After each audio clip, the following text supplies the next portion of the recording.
रामायण एक ऐसी कहानी जिसे हम सबने सुना है, बचपन से सुनते आए हैं।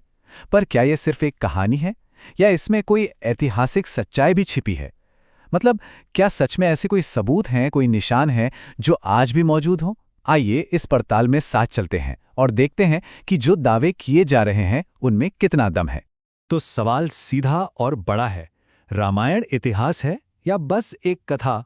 हम जियोलॉजिकल फाइंडिंग से लेकर आर्कियोलॉजिकल साइट्स तक उन सब सबूतों पर एक नज़र डालेंगे जो ये साबित करने की कोशिश करते हैं कि रामायण सिर्फ एक कहानी से कहीं ज़्यादा है।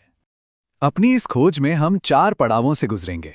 शुरुआत करेंगे प्राचीन तकनीक के हैरान कर देने वाले दावों से, फिर देखेंगे जमीन और समुद्र में छिपे सबूतों को, उसके बाद प्रकृति में आज भी मौजूद निशानों को टटोलेंगे और आखिर में चलेंगे उन जगहों पर जिनके बारे में कहा जाता है कि वो रामायण काल से आज तक वैसी ही हैं। तो पहला पड़ाव, क्या ये मुमकिन है कि प्राचीन लंका में इतनी आधुनिक तकनीक मौजूद थी? मतलब हवाई अड्डे और विमान जैसा रामायण में जिक्र मिलता है, क्या वैसा कुछ सच में था? तो देखिए, सोर्स ये दावा करता है कि श्रीलंका में एक नहीं, 2 नहीं, बल्कि 4 ऐसी जगह हैं जो रावण के हवाई अड्डे हो सकते थे। नाम है वरियापोला, उसनगोड़ा, रुमासला और हिंगुरगोड़ा। अब सवाल उठता है क्यों? क्योंकि ये जगहें एकदम सपाट हैं, जमीन सख्त है, बिल्कुल एक रनवे की तरह। और बात यहीं खत्म नहीं होती। उसनगोड़ा के बारे में तो एक और दिलचस्प दावा है। कहा जाता है कि वहां की मिट्टी हजारों साल पहले बहुत ज्यादा गर्मी की वजह से पिघल गई थी। अब इसे जोड़ा जा रहा है विमान की लैंडिंग से। है ना कमाल की बात? हवाई अड्डों के अलावा एक और बड़ा दावा है एक विशाल मानव निर्मित भूमिगत सुरंगों के नेटवर्क का। कहा जाता है कि रावण इन सुरंगों का इस्तेमाल पूरी लंका में तेजी से आने जाने के लिए करता था। और सबसे दिलचस्प बात यह है कि सोर्स का तर्क है कि इनमें से कुछ सुरंगें तो आज भी मौजूद हैं। ये अपने आप में एक एडवांस्ड अंडरग्राउंड सिविलाइजेशन की तरफ इशारा करता है। अच्छा, अब तकनीक से हटकर जमीन और समुद्र की तरफ चलते हैं। क्या आज की मॉडर्न जियोलॉजी और सैटेलाइट इमेजेस रामायण की सबसे मशहूर रचनाओं में से एक के होने का सबूत दे सकती हैं? यहाँ पर सबसे बड़ा सबूत बनकर सामने आता है राम सेतु। जब नासा ने सैटेलाइट तस्वीरें जारी की तो सब हैरान रह गए। भारत और श्रीलंका के बीच करीब 31 किलोमीटर लंबी पत्थरों की एक सीधी लाइन साफ साफ दिखाई देती है। पर असली पेंच तो तब आता है जब इसकी जियोलॉजिकल जांच होती है, मतलब जब वैज्ञानिक इसकी उम्र पता करने की कोशिश करते हैं। सोर्स का दावा है कि इस पुल में जो पत्थर हैं वो करीब 7000 साल पुराने हैं। लेकिन, और ये लेकिन बहुत बड़ा है, जिस रेत पर ये पत्थर टिके हैं वो सिर्फ 4000 साल पुरानी है। अब सोचिए, ये कैसे हो सकता है? कोई चीज अपने बेस से ज्यादा पुरानी कैसे हो सकती है? तो यही वो पॉइंट है जहां ये तर्क दिया जाता है कि ये पत्थर कुदरती तौर पर यहां नहीं थे, बल्कि इन्हें लाकर यहां रखा गया था।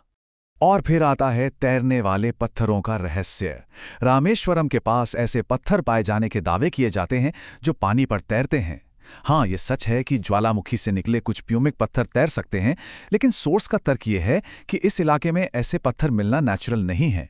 तो क्या इन पत्थरों को किसी प्राचीन तकनीक से तैरने लायक बनाया गया था? सवाल तो बड़ा है। चलिए अब जरा प्रकृति की तरफ देखते हैं। क्या पेड़ पौधों की दुनिया में रामायण की घटनाओं के कोई सुराग, कोई निशान आज भी जिंदा हैं? और यहाँ सबसे बड़ा सवाल और सबसे बड़ा रहस्य ये है कि हिमालय में उगने वाली दुर्लभ जड़ी बूटियां श्रीलंका में कैसे पहुंच गईं, जहां का मौसम और माहौल उनके लिए बिल्कुल अलग है। इसका जवाब सोर्स सीधे सीधे रामायण की कथा से देता है। कहानी के मुताबिक जब हनुमान जी संजीवनी बूटी के लिए द्रोणागिरी पर्वत का एक हिस्सा उठाकर ले जा रहे थे तो रास्ते में उस पहाड़ के कुछ टुकड़े श्रीलंका में गिर गए, और दावा यह है कि उन्हीं गिरे हुए टुकड़ों पर ये हिमालयी पौधे जड़ पकड़ गए और उगाए। अब इस दावे को और पुख्ता करने के लिए सोर्स श्रीलंका की पेरेडेनिया यूनिवर्सिटी के एक सर्वे का जिक्र करता है। कहा जाता है कि इस सर्वे में ये पाया गया कि श्रीलंका में मौजूद कुछ पौधों का डीएनए हिमालय की प्रजातियों से 100% मेल खाता है। अब ये वाकई में एक बहुत बड़ा दावा है। तो अब हम पहुंच गए हैं अपने विश्लेषण के आखिरी हिस्से पर। वो जगहें जो रामायण काल की बताई जाती हैं और कहा जाता है कि आज भी मौजूद हैं। क्या वाकई हम उन जगहों पर आज भी जा सकते हैं? सबसे पहले बात करते हैं अशोक वाटिका की, वो जगह जहां माता सीता को बंदी बनाकर रखा गया था। आज इस जगह को श्रीलंका में सीता एलिया के नाम से जाना जाता है। सोर्स का तर्क है कि यहाँ की चट्टानें, झरने, सब कुछ रामायण के वर्णन से मेल खाता है। और तो और ये भी दावा किया जाता है कि यहाँ कुछ पेड़ 2000 साल से भी ज्यादा पुराने हैं।